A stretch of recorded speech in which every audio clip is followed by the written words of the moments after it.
Right triangle trigonometry. Trigonometry is based upon ratio of the side of the right triangle. The side of the right triangle are the side opposite the acute angle, the side adjacent to the acute angle, and hypotenuse of the right triangle. The reason why it's called right triangle is because it has a right angle in it. Hypotenuse is the longest side that is always opposite the right angle. The opposite and adjacent side refer to another angle other than the 90 degrees. So the trigonometry ratio are sine, cosine, tangent. Only use sine, cosine, and tangent for now. So sine is opposite over hypotenuse, cos adjacent over hypotenuse, tan opposite over adjacent. The form SOHCAHTOA, as you see down there. So first, you're going to identify the problem, determine what you would need to find. Either you want to find a side, an angle, etc. Then you're going to draw a diagram, sketch a situation labeling the triangle and its sides and angles. Choose the right function. Decide whether to use the sine, cosine, or tangent based on the known value. So the side for opposite and hypotenuse, cosine for adjacent and hypotenuse, tan for opposite adjacent. So set up the equation. So write the equation based on the chosen trigonometry function. Then you solve the equation, rearrange and calculate to find a unknown value for either the side or the angle. And then you check your work, verify your answer by substituting back into the original problem, if applicable. So finding an angle from a triangle. To find the missing angle from a right angle triangle, we need to know two of the sides of the angle. So we can then choose the appropriate ratio, sine, cosine, or tangent, and use the calculator to identify the angle from the decimal value of the ratio. So find the missing angle. So find the missing angle for this triangle. So here, find angle C. Identify and label the name of the side, and then you choose the ratio that contains both of the letters. So here you have the hypotenuse, you have the adjacent. We have been given the adjacent and hypotenuse, so we use cosine. So cosine A is A over H, adjacent over hypotenuse, same thing, 16 over 14. Then cos of that now. So we're going to divide. So 6 divided by 14, you get 0.4286. Then in your calculator, you're going to press shift, press the cosine. You're going to get cosine inverse of the decimal 0.4286. And then you get the angle 64.6. If you're going to round it off, you're going to be 65 degrees. Find angle X. So first again, you label the side,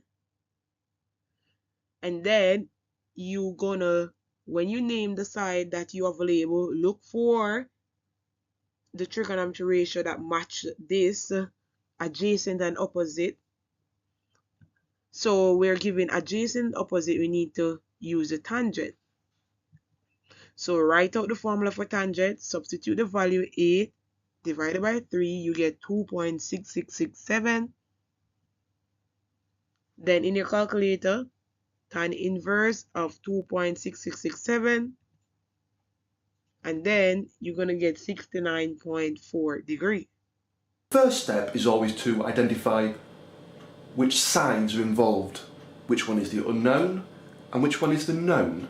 Now, in the first one, the 13 is the hypotenuse, it's opposite the right angle.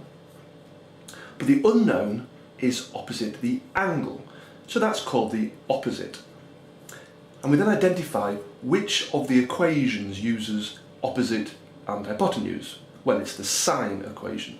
So, sine, now the x here in the equation is the angle, not the x in the question. So, sine of the angle, in this case 42, is equal to opposite, which is x, over the hypotenuse, which is 13.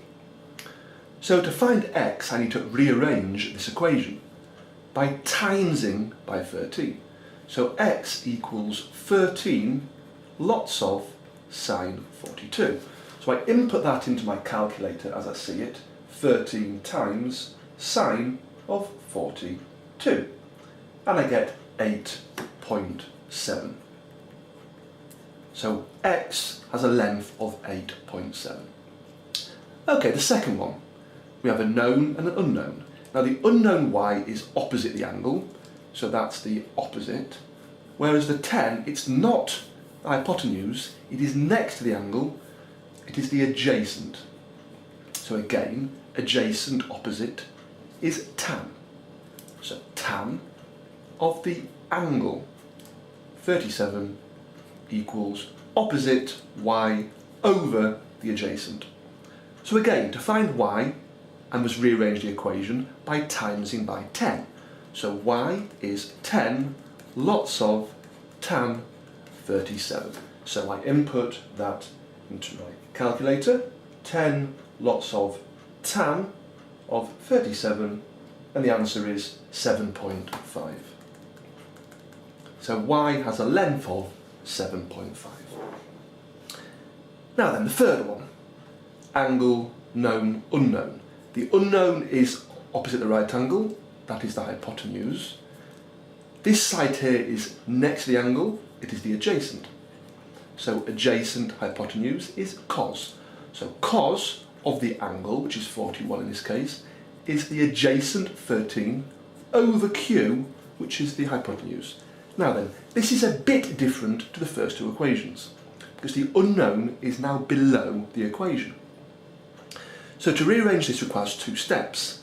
I first of all times up by q. So q lots of cos 41 is equal to 13. I've times by q, like I times by 10 and 13 here.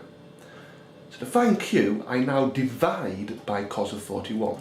So q is 13 divided by cos of 41. So I input that into my calculator. So 13 divided by cos of 41, and I get 17.2.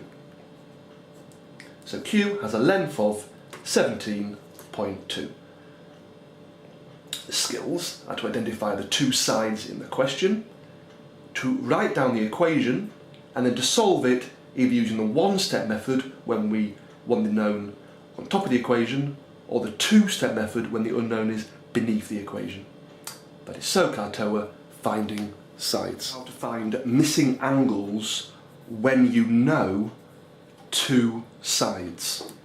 Now then, the first step is to label the sides either opposite, adjacent or hypotenuse. Now the hypotenuse is always the longest side opposite the right angle. So hypotenuse, hypotenuse, hypotenuse. From the first triangle, that's not given, but we're given the side opposite the angle. So that's the opposite, and we know the other side, which is next to the angle, that's called the adjacent. Right then, we then identify which of the SoCal TOA equations to use. Now, we know the opposite and the adjacent, so we use the tan equation. So tan of x is equal to opposite over adjacent. Opposite over adjacent, or 5/12. Then, to find out x, we have to do the inverse tangent function, or shift tan on the calculator, or inverse tan. So it's inverse tan of 5/12. So we put that into our calculator, and we get the answer, which is 22.6 degrees.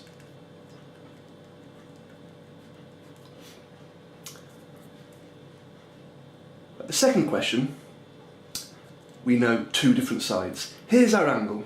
One of them is the hypotenuse because it's opposite the right angle.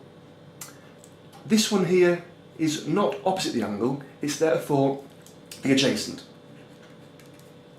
So we know the adjacent and the hypotenuse. So we identify which of the equations uses those two sides. It's the cos ratio. So cos of x is equal to adjacent over hypotenuse. Adjacent over hypotenuse. So 4/13. So to find x, we do the inverse cos of 4/13. So we put that into our calculator. Inverse cos of 4 divided by 13, and we get 72.1 degrees. So the final one, here's our angle. Now that one there is the hypotenuse, and this side is opposite the angle. So that's the opposite. So opposite hypotenuse, it's the sine equation. So sine of x equals opposite over hypotenuse. So to find x, we do the inverse sine of 5/10, or a half. So we get x equals 30 degrees. So there we go. An example, a tower casts a shadow that is 60 feet long when the angle of elevation of the sun is 65. How tall is the tower? So first you identify the problem, so we need to find the height of the tower. Then you draw a diagram, sketch the right angle where it's supposed to be. So the tower represents the vertical side, which is the height. The shadow represents the horizontal side, the length, which is 60 feet. The angle of elevation from the tip of the shadow to the top of the tower is 65. So this is how we sketch our diagram. Then afterwards, choose the right function. So use the tangent function which relates to the opposite side and the adjacent. So we're going to use tan, so tan 65. So again, tan 65 equal opposite, which is h over 60. Then 60 times tan 65. So 60 times 2.1445, then you get 128.67 feet. So the height of the tower is approximately 128.67 feet. We have a tree. John wants to know how high the tree is, but he doesn't really feel like climbing up to the top and measuring down. He decides to use trigonometry. Whenever we use trigonometry, we're talking about triangles, and so we'll draw a triangle next to the tree. He walks 100 feet from the bottom of the tree, and so we'll begin by labeling our triangle 100 on the bottom. That's the side that's on the ground. Then he looks up. The angle of elevation is 33 degrees, and so we'll label that in our triangle also. Now the question says, how tall is the tree? That's what I want to find out, and so I'll call the side along the tree x. Notice that I have here the opposite and the adjacent. Which of our three trig ratios uses the opposite and the adjacent? Well, that's the tangent. So the tangent of 33 degrees equals opposite x over adjacent 100. Now I can cross multiply and plug that into my calculator, and I get x equals 65. The tree must be 65 feet tall. In example 3, we have a building that's 50 feet high. We have an observer, and he knows that the angle of elevation, looking up from the ground to the top of the building, is 41 degrees. The question is, how far away from the base of the building is the observer? Well, we're going to use trigonometry, and so we'll draw a triangle right alongside the building. Now, let's fill in the information that we have. The building is 50 feet high. The angle of elevation is 41 degrees. And the observer wants to know how far we are from the base of the building. Now that we've filled in our triangle, we can use trigonometry to find the length of that side. Please pause the video here, find the length of the side marked x, and then come on back and we'll see how you did. We began by looking at the sides that we have. We had our opposite and our adjacent. Opposite and adjacent is the tangent ratio, and so we have the tangent of 41 degrees equals 50 over x. Now we cross multiply and solve for x. X equals 58, which means the observer must be 58 feet from the base of the building. Real-life application of sine, cosine, and tangent using real world.